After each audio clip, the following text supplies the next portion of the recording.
오늘 영적 무지가 깨어지는 시간이 됩니다. 주 예수 그리스도를 알므로 말미암아 우리에게는 영적 무지가 깨어집니다. 바울이 그리스도를 만날 때 눈에 비늘이 떨어졌습니다. 오늘 저와 여러분이 부활하신 그리스도, 성령으로 능력으로 역사하시는 그리스도를 경험할 때 눈에 비늘이 벗겨지게 됩니다. 우리가 복음을 깨닫는 것은 하나님 은혜입니다. 이거는 교육받는다고 되는 게 아닙니다. 신학교육 한다고 해서 그리스도의 비밀을 깨달을 수 있는 건 아닙니다. 성령께서 직접 가르쳐 주시는 겁니다. 주는 그리스도시요 살아계신 하나님의 아들이시니다.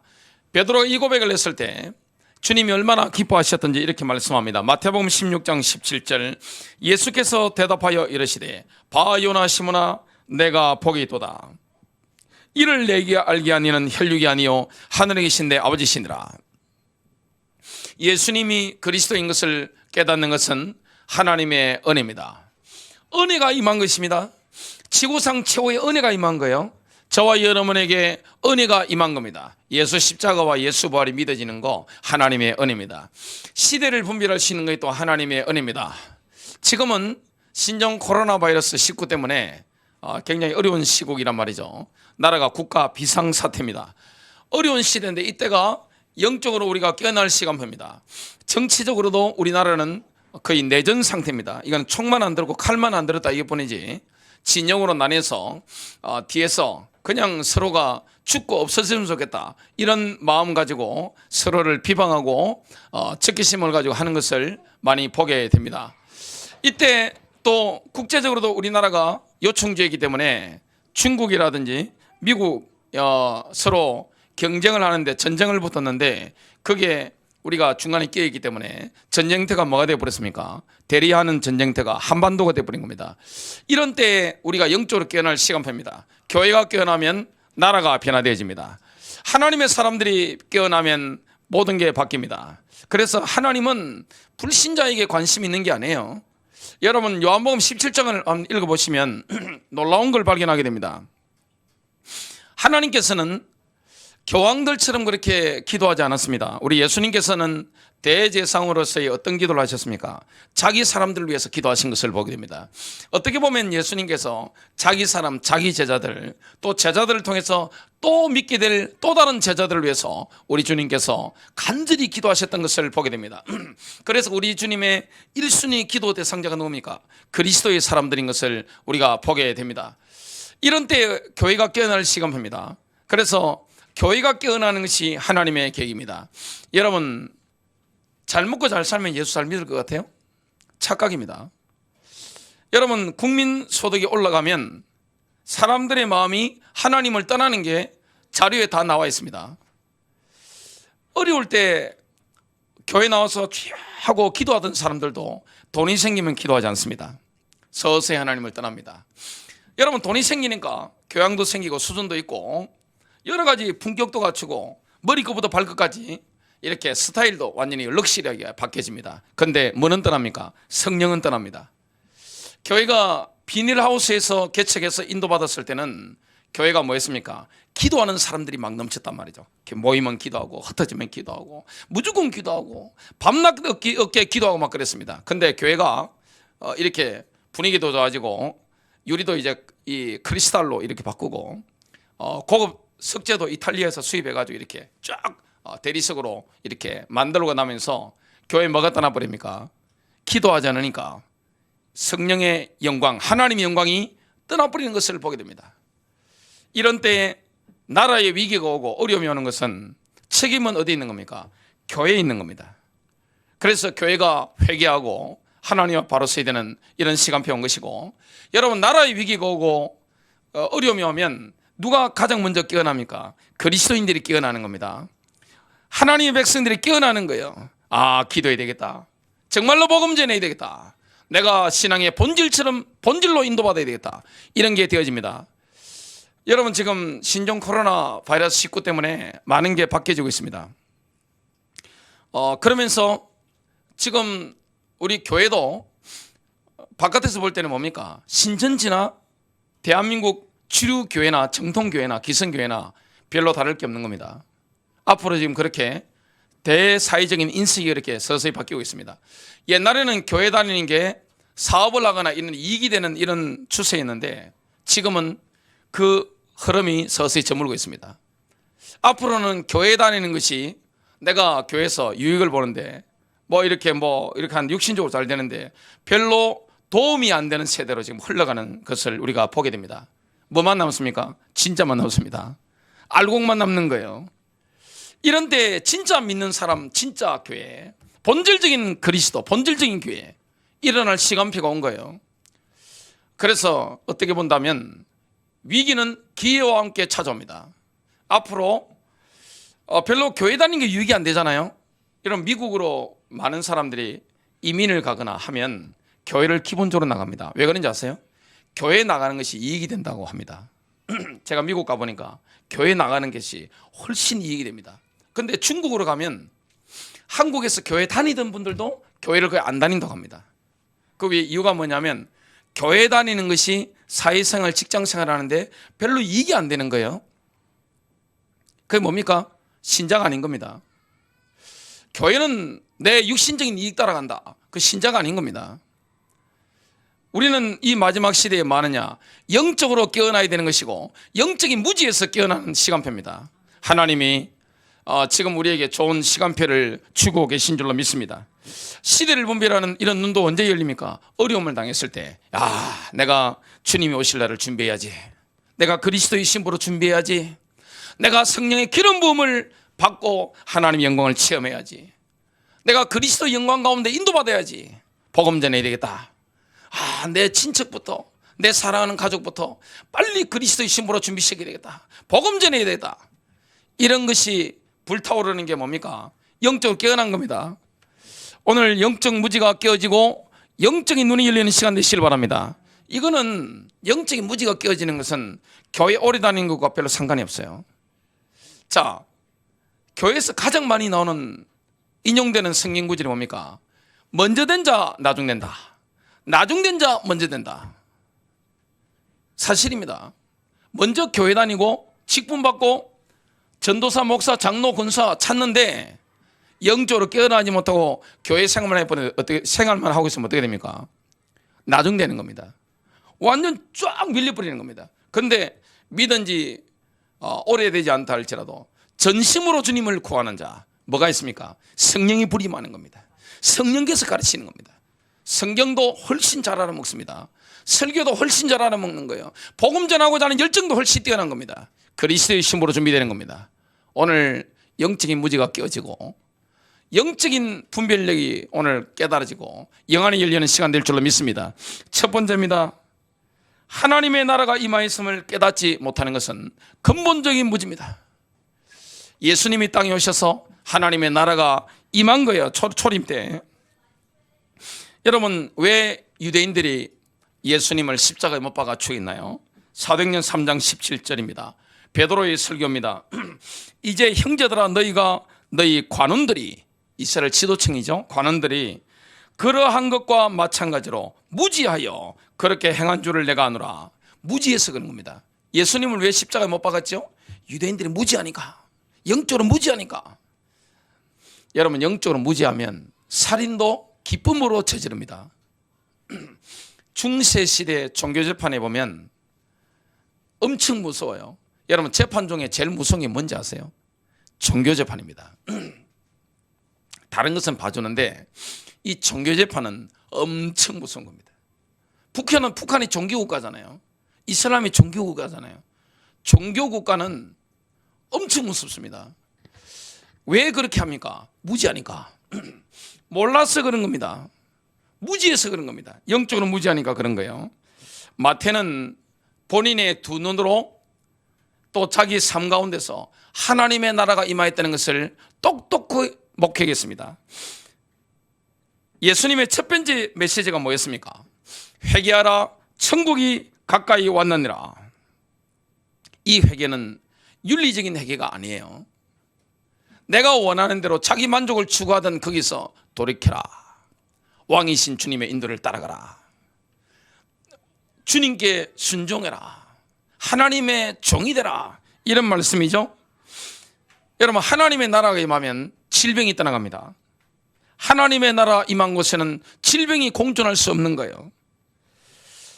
마태복음 4장 23절과 24절입니다. 예수께서 천국 복음을 전파하시며 백성 중의 모든 병과 모든 약한 것을 고치시니 그의 소문이 온 수리아에 퍼진지라. 사람들이 모든 앓는 자 곧 각종 병에 걸려서 고통당하는 자, 귀신 들린 자, 간질하는 자, 중풍병자들을 데려오니 그들을 고치시더라. 제가 성경 본문을 인용할 때는 가능하면 제가 개역 개정을 하려고 노력을 많이 합니다. 왜냐하면 소통이 돼야 되니까. 그런데 의미가 명확하지 않은 것들이 있습니다. 그런 것은 제가 뭘 하느냐, 킹제임스 버전 중에 3가지가 나와 있는데 그 중에 하나를 뭐 이것저것 사용할 때가 있습니다. 그리고 어떨 때는 로마 가톨릭과 함께 번역한 공동 번역도 제가 인용할 때가 있습니다. 현대인의 성경, 현대어 성경, 또 바른 성경, 뭐 여러 가지 등등등 성경 번역이 너무 많으니까 그걸 활용할 때가 있습니다. 참고하시길 바랍니다. 예수님께서 12제자를 파송하실 때 하나님의 나라 도래했다는 것을 공개적으로 드러내는 것을 명령하신 겁니다. 마태복음 10장 8절에 보니까 특히 마태복음 10장 1절에 주님께서 제자들에게 뭘 주셨죠? 영권을 주신 겁니다. 귀신 쫓아내는 권능을 주신 겁니다. 병을 고치는 권능을 주신 겁니다. 병든 자들을 고쳐주고 문둥병자들을 깨끗하게 하며 죽은 자들을 살리고 마귀들을 이어 쫓아라. 너희가 값없이 받았으니 값없이 주라. 사탄이 뭘 미워하겠습니까? 하나님의 나라 도래했다, 이 사실을 보여준 사람을 제일 미워합니다. 여러분 인장에 질병이 떠나가고 귀신들이 떠나가는 하나님의 나라 도래했다는 사실을 오늘 누리게 되시기를 주님의 이름으로 축복합니다. 예수님이 이 땅에 오셨을 때 뭐합니까? 마귀의 나라를 향해서, 사탄의 나라를 향해서 강펀치를 날려버린 거예요. 완전히. 그 전까지는 그냥 마귀 나라가 그냥 잠잠히 있다가 그냥 예수님 오시자마자 어떻게 됩니까? 이 사탄의 나라는 뭘 맞는 겁니까? 결정타를 맞는 거예요. 엄청난 일이 일어나는 거예요. 그 완전히 결정판이 뭡니까? 예수 십자가입니다. 거기서 경상도 말로 뭘 당했느냐? 마귀가, 둘째 하늘에 있는 천사들이, 마귀의 천사들이 뭘 당했죠? 우사를 당합니다. 우사라고 하는데 그게 뭐냐? 완전 창피를 당한 겁니다. 예수님께서 십자가에서 뭡니까? 마귀의 세력을 무장해제 시켜버린 거예요. 박살내버린 겁니다. 그 완전히. 마태복음 12장 27절과 28절입니다. 유대인들이 뭐라 했죠? 이스라엘 엘리트들이, 종교 지도자들이 뭐랬습니까? 저희가, 저 예수라는 사람은 바알세불을 힘입어 귀신을 쫓아낸다, 사탄을 힘입어 귀신을 쫓아낸다, 이 말했습니다. 그때 예수님 뭐라고 답변합니까? 또 내가 바알세불을 힘입어 귀신을 쫓아내면 너희 아들들은 누구를 힘입어 쫓아내느냐? 그러므로 그들이 너희의 재판관이 되리라. 그러나 내가 하나님의 성령을 힘입어 귀신을 쫓아내는 것이면 하나님의 나라가 이미 너희에게 임하였느니라. 여러분, 귀신 쫓아내면 하나님의 나라가 이미 너희에게 임하였느니라. 여러분 가정에서, 여러분 가시는 모든 현장에서 귀신을 쫓아내면 하나님의 나라가 이미 너희에게 임하였느니라. 그게 성령의 역사입니다. 여러분, 예수가 그리스도임이 임하는 현장에, 하나님의 나라 임하는 현장에 놀라운 성령의 역사가 있고 악한 영들은 떠나가게 되어 있습니다. 하나님의 나라가 임한 것입니다. 오늘 천국이 우리 안에 임한 줄로 믿습니다. 그리스도를 영접했다는 것은 천국이 우리 안에 임한 겁니다. 여러분 인생에 하나님의 나라 임한 겁니다. 여러분 모든 인간 가운데 하나님의 나라 임하는 축복이 되시길 바랍니다. 그러려면 우리가 뭐가 바뀌어야 됩니까? 인격이 바뀌어야 됩니다. 품격이 바뀌어야 되는 겁니다. 예수의 사람으로 속 사람이 변화되어지는 겁니다. 성품 자체가 뭐합니까? 그리스도의 성분은 바뀌어지는 겁니다. 그러면 인간관계 속에서 하나님의 나라를 누리게 되는 겁니다. 하나님의 나라가 뭡니까? 자, 그리스도께서 임한 곳이 그리스도의 나라입니다. 그러면 거기는 뭐가 있습니까? 여러분 왕께서 오시면, 만왕의 왕이신 그리스도께서 오시면 뭘 가지고 오십니까? 왕의 나라에는 사랑이 있습니다. 거기는 긍휼함이 있습니다. 약한 자를 향한 보살핌이 있습니다. 거기에는 뭐가 있습니까? 치유가 있고 권능이 나타나게 되어 있습니다. 오늘 하나님의 나라 도래한 줄로 믿습니다. 근데 이스라엘 백성들은 왕이 오셔서 왕국을 가지고 오시는데 이걸 완전히 거부한 겁니다. 이유가 뭡니까? 무지했기 때문에. 무지한 거예요. 몰랐기 때문에 그런 겁니다. 왜냐? 눈이 어두우니까. 오늘 그리스도를 아는 영안을 열으신 것은 주님의 은혜인 줄로 믿습니다. 교회를 수십 년 다녀도 내가 그리스도를 못 깨달을 수 있는데 하나님의 은혜가 임해서 이게 영안이 확 열린 겁니다. 영적인 눈이 열린 것은 하나님의 은혜예요. 복음을 깨닫는 거 하나님의 은혜예요. 이 시대를 분별하는 거 하나님의 은혜입니다. 두 번째입니다. 영적 무지는 영적인 완고함으로 발전되집니다. 영적으로 무지하니까 영적인 완고함으로 업그레이드가 되는 겁니다. 완전 완고해져 버리는 겁니다. 회개할 것 같아요? 회개하지 않습니다. 그 단적인 예가 누굽니까? 유대인들입니다. 이스라엘 백성들은 자신들의 무지와 완고함 때문에 메시아를, 그리스도를 민족적으로 완고하게 거부합니다. 지금까지도 민족적으로는 완고합니다. 유대인들은 믿는 사람들 보면 진짜 잘 믿어요. 유대인들이 글 쓴 거 보면 참 잘 적었습니다. 그리고 유대인들이 와서 강의하는 걸 제가 들어보면, 야, 이거 뭐 한국적인 기독교만 듣다가 유대인들이 강의하는 걸 제가 직강을 딱 들어버리니까, 야, 어떤 감동이 오는 거 하니까 그 의미 있잖아요. 이게 원 의미가 막 전달되는 겁니다. 저는 글을 많이 읽잖아요. 저는 제가 20살 때부터 특별히 글을 많이 봅니다. 글자를 많이 봤어요. 이렇게 제 손에는 어디 늘 손에 책이 들려 있으니까 이게 글을 많이 보는데 느끼는 게 있습니다. 요즘은 그 저자의 그 내용들을 그냥 한국 사람이 이렇게 말로 이렇게 해주는 게 있는데, 제가 저자의 강의를 직접 듣고 글들을 쭉 보고 통역하는 사람들 통역을 딱 들어보고 제가 깜짝 놀랐습니다. 왜냐? 원 저자의 그 마인드와 그 사상과 그 깊이를 전혀 이해하지 못하고 자기식으로 막 푸는 겁니다. 내용을 모르는 거예요. 이 번역도 한 책들을 보면 내용을 모르고 번역한 분들이 상당히 많아요. 번역이라는 게 얼마나 힘든 것이냐. 번역이라는 것은 새로운 제2의 창작이잖아요. 번역은 아무나 하는 게 아닙니다. 번역하려고 하면 원 저자가 이렇게 있다면 원 저자의 만큼 수준이 돼야 번역합니다. 그리고 원 저자만큼 그 마인드가 있어야 번역하는 겁니다. 그 외에 번역하면 어떻게 되죠? 이상하게 막 나오는 겁니다. 이상하게. 근데 우리가 이거 보면 지금 뭐합니까? 영적으로 무지하니까. 여러분, 그리스도를 알지 못하잖아요. 하나님의 나라 임한 것인데 천국이 우리 안에 임했잖아요. 성전이 어디입니까? 예배당이 아닙니다. 성전은 뭡니까? 그리스도인의 몸이에요. 내 몸이 성전이란 말이죠. 몸 관리 잘 하시길 바랍니다. 여러분 깨끗이 씻고 늘 이렇게 좋은 거 이렇게 잡수시고, 그래서 성령 충만하면 어떻게 됩니까? 라면 같은 건 혹가닥 한 번씩 먹을 수 있습니다. 저도 라면 먹습니다. 컵라면, 라면, 이상한 라면 이런 거 먹어요. 안 먹는 게 아닙니다. 그건 예외적인 경우입니다. 성령 충만에 인도받으면 어떻게 됩니까? 몸에 좋은 걸 먹게 되어 있습니다. 성령이 그렇게 시키잖아요. 그리고 가능하면 좋은 공기 마시고 깨끗하게 있고 하는 거 얼마나 좋은 겁니까? 그죠? 죄를 멀리하고 이렇게 하는 게 얼마나 좋습니까? 우리 몸이 성전이에요. 교회가 성전이에요. 신약 시대 그렇게 바뀐 겁니다. 하나님의 나라가 어디 임하는 것입니까? 지성소가 우리 안에 있단 말이죠. 영혼 몸 뭡니까? 영이 영을 접한단 말이죠. 저와 여러분의 영 가운데 하나님의 영이 오늘 충만히 임할 때 뭐가 깨달아집니까? 지혜와 계시 영이 임하기 때문에 그리스도를 알게 되는 거예요. 하나님의 비밀을 알게 되는 겁니다. 성경 읽을 때마다 와 닿는 거예요. 이거 박사가 읽어도 못 깨닫습니다. 그러나 무식한 할머니들도 학벌이 없는 사람도 성령이 감동받으면 다른 거는 이해가 안 되는데 성경 이해하는 것은 신학, 대학, 박사보다 훨씬 깊이가 있습니다. 저는 이런 사람들 많이 봤습니다. 깜짝 놀랍니다. 야, 어떻게. 그래서 요한 웨슬리 시대 때 영국 성공회가 국교잖아요. 국교라는 게 뭡니까? 종교와 정치가 하나입니다. 거기는 제일 위에 머리가 뭡니까? 영국의 황제입니다.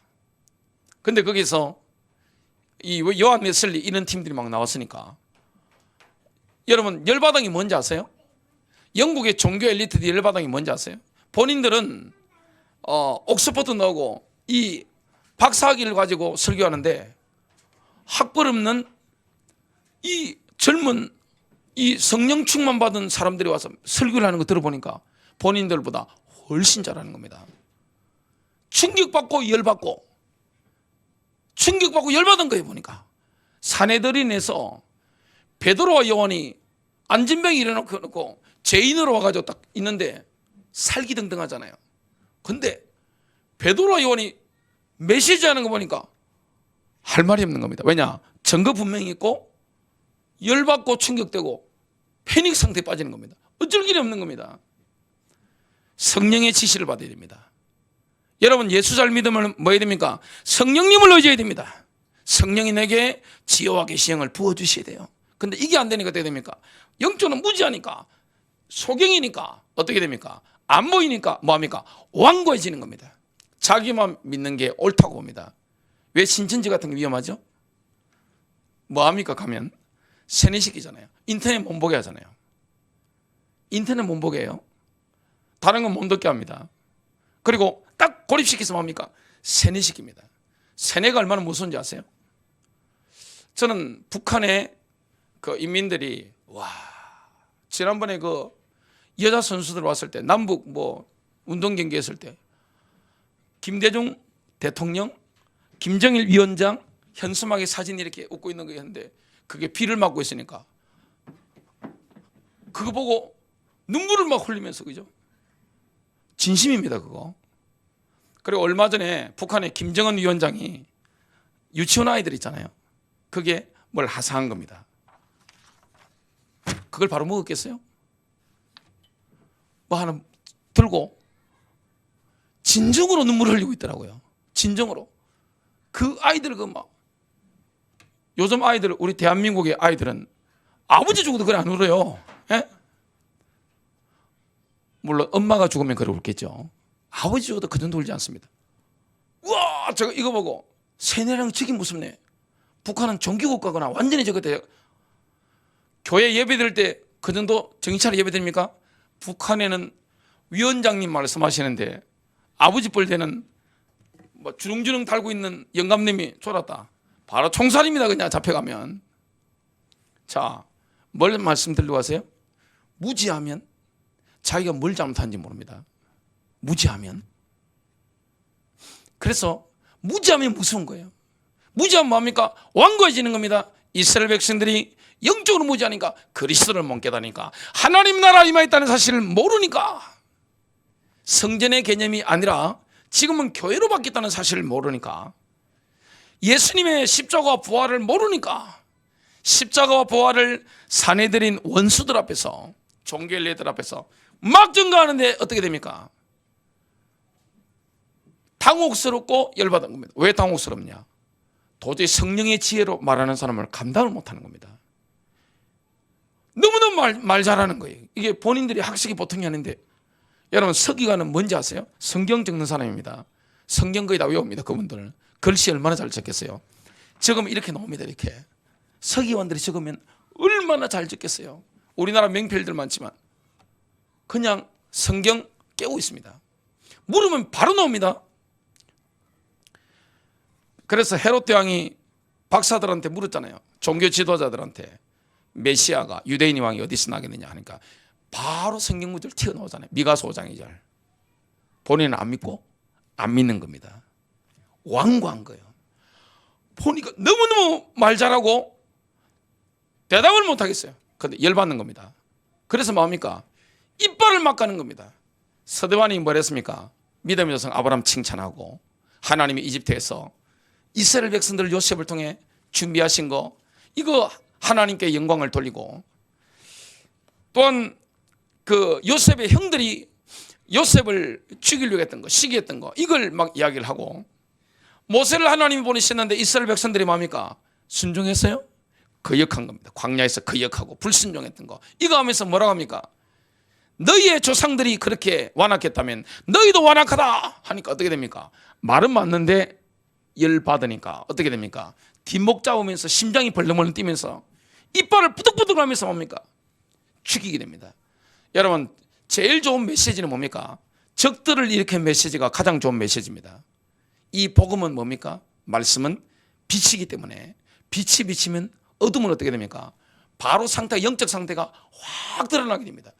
똑같이 종교 생활하는 데서는 종교 생활하는 사람이 드러나지 않습니다. 그러나 빛이 있는 곳에는 못 견딥니다. 확 드러나 버리는 겁니다. 진짜와 가짜가 드러납니다. 지금은 마지막 시대이기 때문에 진짜와 가짜가 드러나는 시대입니다. 이때까지는 교회가 그냥 교회 오면 이익이 되는 시간표이기 때문에 묻혔단 말이죠. 그런데 앞으로 시대는 달라집니다. 급속도로 대한민국은 앞으로 엄청나게 어려운 시대로 들어서기 때문에 바뀌는 겁니다. 이때 본질적인 교회가 일어날 시간표인 줄로 믿습니다. 이방인들은 얼마나 완고합니까? 이방인들은 무지하고 완고하죠. 우리도 이방인이잖아요. 그래서 하나님을 버렸습니다. 우상 숭배했는데 하나님께서는 어떻게 하셨습니까? 이방인들에게 마음대로 하도록 내버려 두신 겁니다. 지금은 은혜를 베푸시지만요, 에베소서 4장 18절부터 19절입니다. 그들 마음의 완고함 때문에 그들 안에 있는 무지를 통하여 하나님의 생명에서 멀리 떨어졌고 그들의 명철은 어두워졌으며 감각을 상실하여 자신을 방탕에 내어 주어 욕심으로 모든 불길한 것을 행하느니라. 마음이 돌같이 굳어졌습니다. 마음이 어두워집니다. 계속 발전하죠. 영적으로 무감각해집니다. 결국 모든 자제력을 상실합니다. 자기를 방탕에 내어주고 방탕한 생활을 하게 됩니다. 사람은 어떻게 됩니까? 일단 더러운 욕심에 사로잡히면 아무런 양심의 가책도 없습니다. 여러분, 사람이 더러운 욕심에 잡히면 양심의 일말의 가책 없어요. 양심의 가책을 느끼지 못합니다. 욕심이 앞서기 때문에 그렇습니다. 어떤 일이라도 저지릅니다. 살인도 합니다. 기꺼이. NSB에서 보면 19절을 이렇게 번역합니다. 저희는 자기들의 더러운 욕심을 만족시키기 위해서는 어떤 일이라도 서슴지 않고 행한다. 그래서 골로새 3장 5절, 탐심은 우상숭배니라. 이방인들은 자기 마음대로 하고 유대인들은 뭡니까? 하나님 나라 거부한 겁니다. 이방인 교회는 2000년 동안 어디에 물들어 있었습니까? 교회가 이스라엘을 대체했다. 저주는 이스라엘이 다 받았고 교회가 이스라엘이 받아야 할 축복을 계승한 것이다. 이게 대체신앙입니다. 2000년 동안 완고하게 대체신앙으로 굳어졌습니다. 영적으로 무지하니까. 왜냐?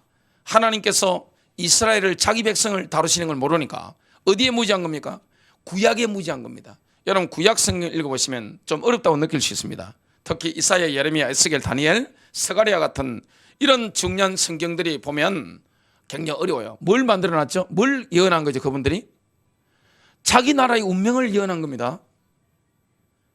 마지막 시대 7년 대환란 중심으로 해가지고 이스라엘의 민족적인 회복에 대해서 하나님이 회복하실 것에 대해서 정확하게 보고 예언한 겁니다. 이걸 모르니까 어떻게 된 겁니까?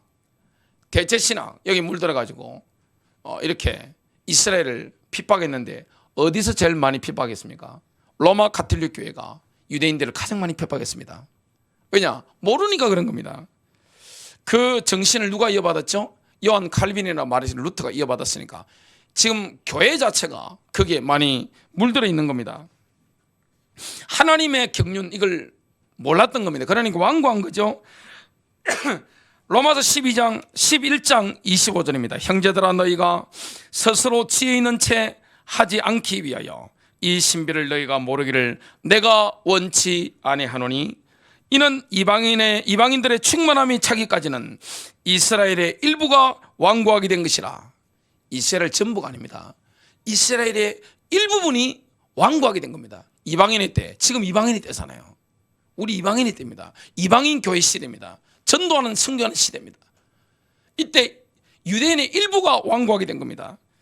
28절, 복음에 관하여는 그들이 너희로 인하여 원수가 되었으나 선택에 있어서는 그들의 조상들로 인하여 사랑을 받는 자들이라. 이는 하나님의 은사와 부르심에는 후회가 없으심이니라. 여러분, 하나님이 이스라엘을 버리지 않았습니다. 여러분, 이스라엘에 대해서 모르면 세계 역사 알 수 없어요. 예수님의 재림에 대해서 시간표를 우리가 가늠할 수가 없는 겁니다. 이런 것을 깨닫는 것은 뭐냐? 하나님의 은혜입니다. 오늘 영적 무지가 따라가는 시간 되시길 바랍니다. 큰 세 번째입니다. 지금은 무지와 완고함의 다리를 건너서 영적으로 깨어날 시간표입니다. 영적인 터널을 통과해서, 무지의 터널, 완고함의 터널을 통과해서 내가 영적으로 깨어나야 되는 겁니다.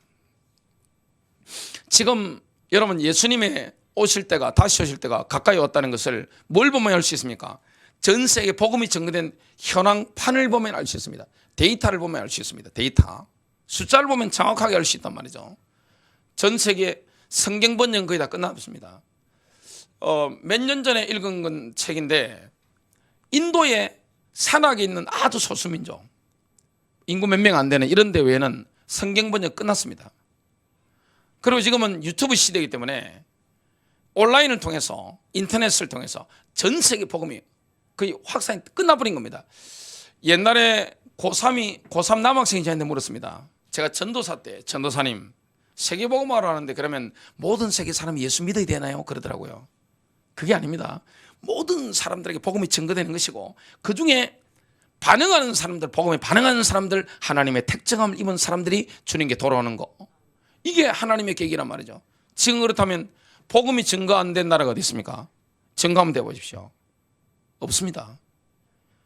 기독교 핍박 제1위 국가가 어딥니까? 북한. 북한에 엄청나게 복음이 증거됐습니다. 그리고 과거에 평양은 동방의 예루살렘이었습니다. 지금 복음 증거 안 된 나라가 어디 있어요? 이란. 진짜 국제적인 망신을 당할까 싶어서 그 통계를 오픈 못합니다. 이란 정부에서. 사우디아라비아 예수 믿는 사람들이 있습니다. 세계에서 가장 강력한 핍박을 하는 그 나라들 보면 예수 믿는 사람 얼마나 많은지 몰라요. 복음을 어떻게 막아요? 생명인데. 마태복음 24장 14절, 이 천국 복음이 모든 민족에게 증언되기 위하여 온 세상에 전파되리니 그제야 끝이 오리라.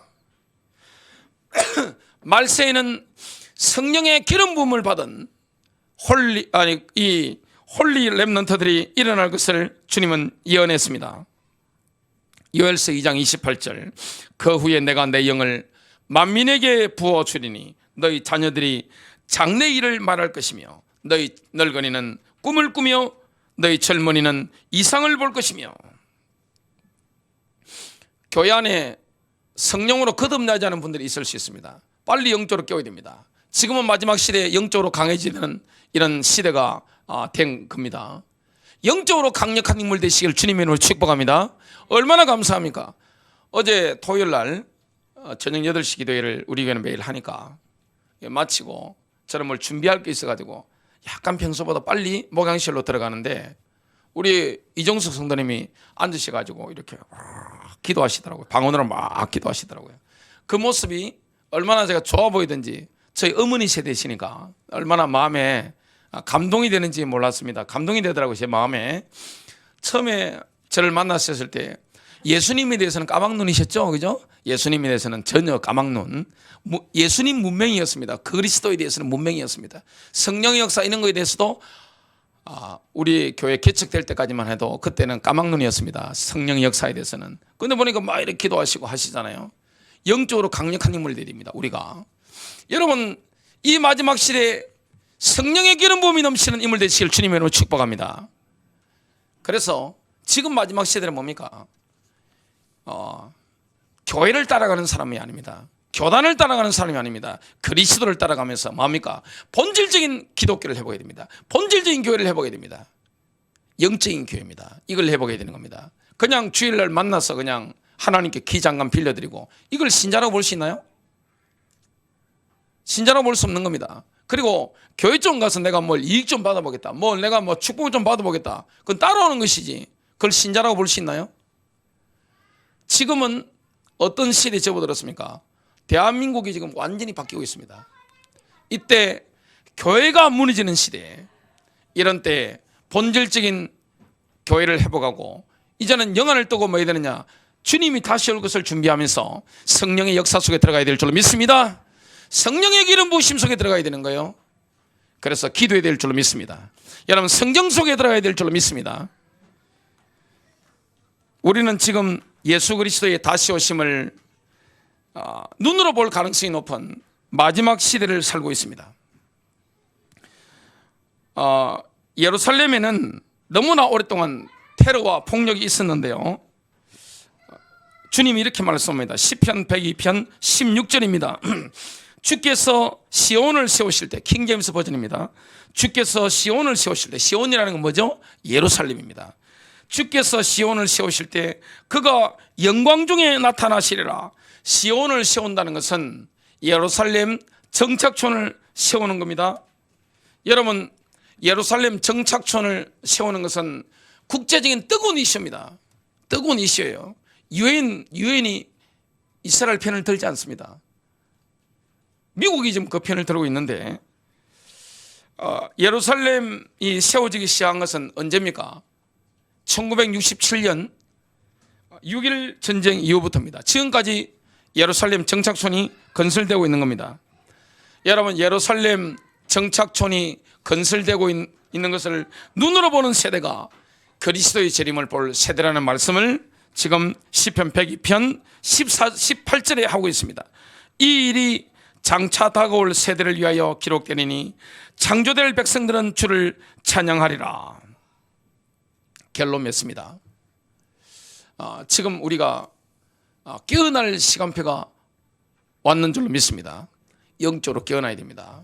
여러분, 깨어나서 기도하게 되시길 바라고, 깨어나서 여러분 성경 읽으시기 바라고, 본질적인 교회 회복하는 시간 되시길 바랍니다. 이때 뭡니까? 성령의 능력 속에 들어가서 정말 다 기도하지 않다 할지라도 나는 기도해야 되겠다.